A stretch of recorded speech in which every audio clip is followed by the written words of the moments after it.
রাজধানীর পল্টন মোড়ে নিষিদ্ধ ঘোষিত জঙ্গি সংগঠন হিজবুত তাহরীরের মিছিল ছত্রভঙ্গ করে দিয়েছে পুলিশ।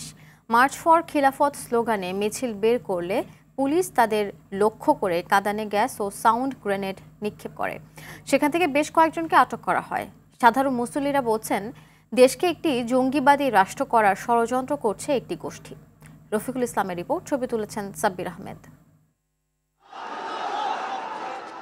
জুমার নামাজ শেষ হলে বায়তুল মোকাররম মসজিদের উত্তর গেট থেকে মিছিল শুরু করে নিষিদ্ধ সংগঠন হিজবুত তাহরীর। মসজিদের প্রবেশমুখে তল্লাশি থাকায় তারা সড়কেই নামাজ আদায় করে। শুরুতেই পুলিশি বাধার মুখে পড়লে তা ভেদ করে মিছিল নিয়ে এগিয়ে যায় বিজয়নগরের দিকে। প্রায় 15 মিনিট নির্বিঘ্নে মিছিল করে নিষিদ্ধ এই সংগঠন।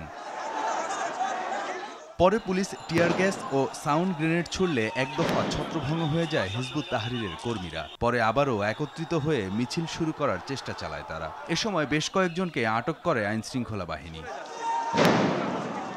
মিছিলের কারণে পল্টন বায়তুল মোকাররম এলাকায় সড়কে যান চলাচল বন্ধ হয়ে যায়। আতঙ্ক ছড়িয়ে পড়ে পুরো এলাকায়।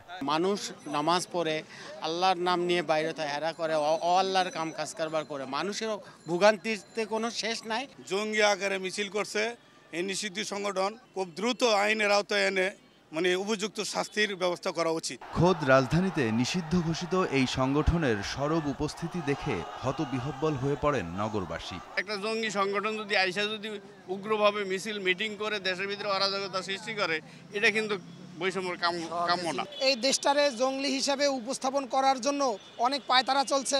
প্রায় ঘণ্টাখানেক পর এলাকার পরিস্থিতি স্বাভাবিক হয়, শুরু হয় যান চলাচল। এই মুহূর্তে এখন স্বাভাবিক আছে। ভিতরে আমরা অলিগলিতে ঢুকছি, সেখানেও কেউ নাই। তারপরেও এরা সংগঠিত হতে পারে। আমরা ওই জন্য বিচ্ছিন্নভাবে সব দিকে যেন আমরা যাইতে পারি, আমাদের ফোর্সগুলো আরো ভাগ করে নিচ্ছি। এর আগে বৃহস্পতিবার রাতে উত্তরা থেকে গোপন বৈঠকের সময় হিজবুত তাহরীরের 3 সদস্যকে গ্রেপ্তার করে পুলিশ। সকালে পুলিশ সদর দপ্তর জানায়, হিজবুত তাহরীরের সকল কার্যক্রম শাস্তিযোগ্য অপরাধ। রফিকুল ইসলাম, RTV, ঢাকা।